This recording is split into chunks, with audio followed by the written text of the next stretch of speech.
Et vous asseoir.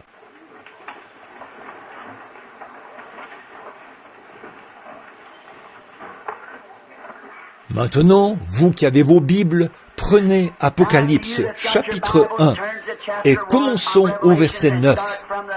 Prenez vos crayons et du papier, je vais essayer de vous donner quelques dates, et ainsi de suite, au fur et à mesure que j'avancerai. Bon, en fait, ce matin, ça avait plus l'air d'une prédication, alors que je posais le fondement de la divinité, de la révélation. Dieu qui se révèle en Christ. Combien croient cela? Dieu a été révélé en Christ. Jéhovah a été révélé en Christ. Maintenant, où est-ce que Dieu doit être révélé? Dans son Église, au milieu de son peuple, en nous, le même esprit, les mêmes œuvres, la même manifestation, le même amour, le même pardon, la même longanimité, la bienveillance, la patience, la paix, la miséricorde. Tout ce qui était en Christ est dans l'Église. Rappelez-vous, gardez ceci à l'esprit. Tout ce que Dieu était, il l'a déversé en Christ. Il était la plénitude de la divinité corporellement. Et tout ce que Christ était, il l'a déversé dans l'Église. Dieu au-dessus de nous. Dieu avec nous. Dieu en nous. La triunité de Dieu. Dieu s'est manifesté de trois manières différentes. Père, Fils, Saint-Esprit. La révélation a montré qu'il n'est pas trois dieux et qu'il n'est pas non plus coupé en trois morceaux, mais il est un Dieu unique qui était Dieu au jour de la paternité, il était Dieu au jour de la filiation, il est Dieu au jour de la dispensation du Saint-Esprit.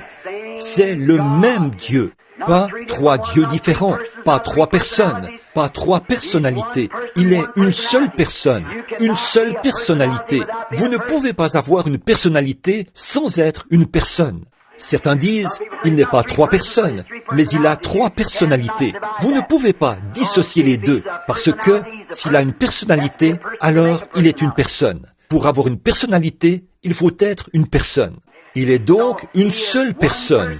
Une seule personnalité, le même hier, aujourd'hui et éternellement. L'alpha et l'oméga, celui qui était, qui est et qui vient. Oh, il est simplement tout.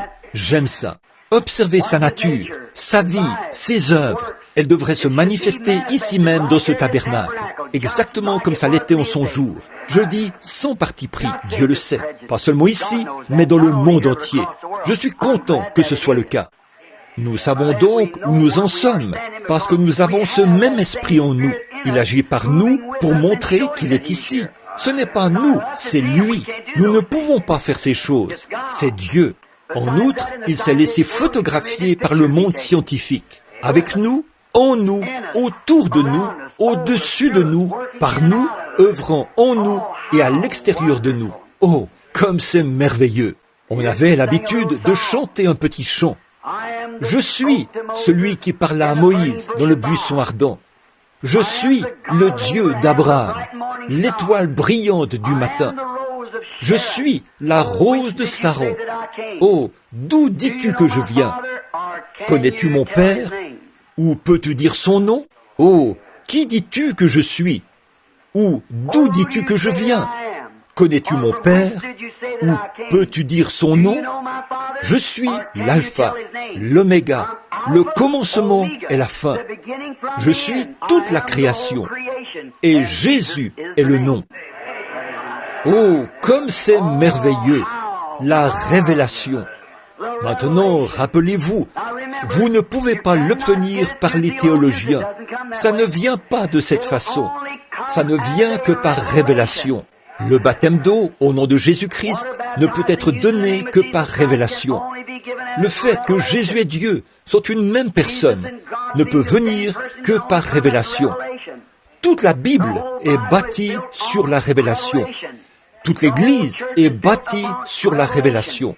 Matthieu 17 dit, car j'ai dit, sur cette pierre, la révélation spirituelle, je bâtirai mon église, et les portes du séjour des morts ne prévaudront point contre elle.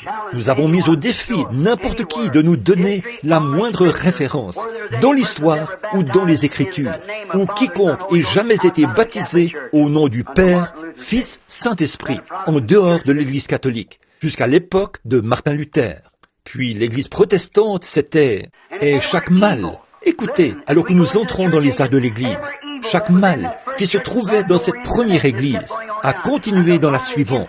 Cela a continué comme ça jusqu'à ce que finalement ça se termine par une complète apostasie au dernier jour.